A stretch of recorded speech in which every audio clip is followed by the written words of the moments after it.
Tapi yang Tuhan inginkan adalah kita tetap terus mengikuti waktunya Tuhan itu. Sehingga ketika kita menengok ke belakang, wow, luar biasa.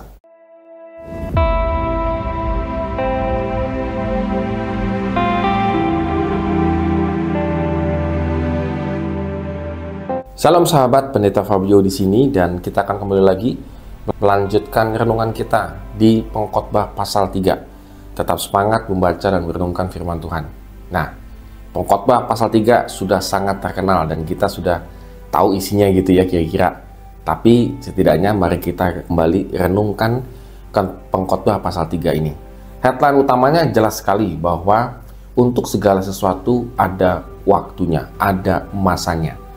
Jadi kalau kita bicara tentang masa, maka itu ada satu periode tertentu dalam kehidupan kita, dan waktu itu sudah terjadi, ya sudah. Kalau masa itu sudah, periode itu sudah selesai, maka berganti lagi musimnya. Nah, kita lihat di sini bahwa sebenarnya kita mungkin secara teori kita tahu, wah, segala sesuatu indah pada waktunya, ada waktunya. Namun pada kenyataannya tidak demikian ya. Kita sekarang kadang-kadang tidak sabar untuk ikut proses dalam kehidupan kita supaya kita menjadi lebih baik lagi dan menjadi sukses. Kita ingin sekali menjadi instan dalam kehidupan kita. Lalu kita juga kadang-kadang menyangkali kalau masa jaya kita, masa keemasan kita itu sudah lewat. Kita masih merasa bahwa saya itu dulu itu orang hebat loh gitu ya. Jadi sekarang itu tolong dihormati gitu kan. Nah, ini adalah orang-orang yang tidak memahami kalau ada waktunya, ada masanya yang sudah lewat dalam kehidupannya dan tidak terima. Kita belajar dari sini dari Pengkhotbah pasal 3. Yang pertama adalah imanilah bahwa waktu Tuhan itu indah pada waktunya. Jadi masa yang Tuhan berikan kepada kehidupan kita ini sangat indah waktunya.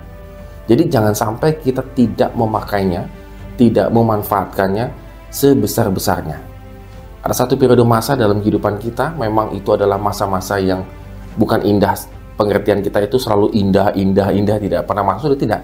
Tetapi Tuhan ingin mengatakan, nikmatilah setiap masa itu. Walaupun masa itu mengalami kesukaran. Walaupun pada waktu itu saya menghadapi penderitaan dalam kehidupan saya. Tetapi kalau kita mengimani itu datangnya dari Tuhan, maka semuanya menjadi indah ketika kita mengingatnya kembali. Di ayat yang ke-11 ya, ia membuat segala sesuatu indah pada waktunya. Bahkan ia memberikan kekekalan dalam hati mereka, tetapi manusia tidak dapat menyelami pekerjaan yang dilakukan Allah dari awal sampai akhir.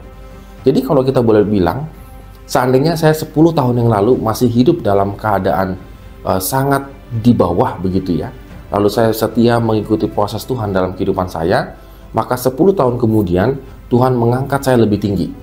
Maka saya tidak akan, jadi selama saya proses 10 tahun itu, saya tidak akan tahu apa yang Tuhan inginkan dalam kehidupan saya. Tapi yang Tuhan inginkan adalah kita tetap terus mengikuti waktunya Tuhan itu. Sehingga ketika kita menengok ke belakang, wow, luar biasa. Kita sudah melihat bagaimana Tuhan bekerja dalam kehidupan kita. Nah, inilah disebut indah pada waktunya. Yang kedua adalah menikmati setiap fase dalam kehidupan kita. Artinya apa? Jika waktunya kita sudah tidak lagi jaya, ya sudah kita nikmati waktu yang sudah tidak lagi jaya. Waktunya kita pensiun, kita nikmati waktu kita pensiun.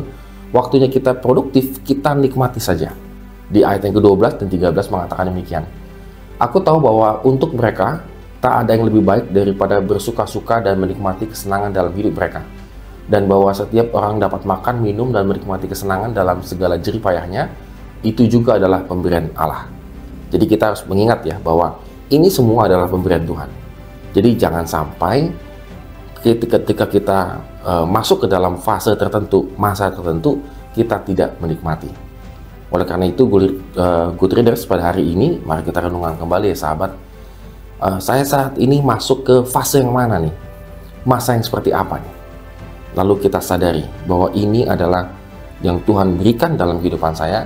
Saya akan nikmati, saya akan syukuri, walaupun mungkin fase ini adalah fase yang sangat sulit, tetapi saya tetap berpengharapan, saya tetap bersyukur apapun yang Tuhan berikan dalam kehidupan saya. Nanti ketika kita fase ini sudah lewat dan kita banyak mendapatkan berkat, maka kita akan juga bersyukur dan menikmati.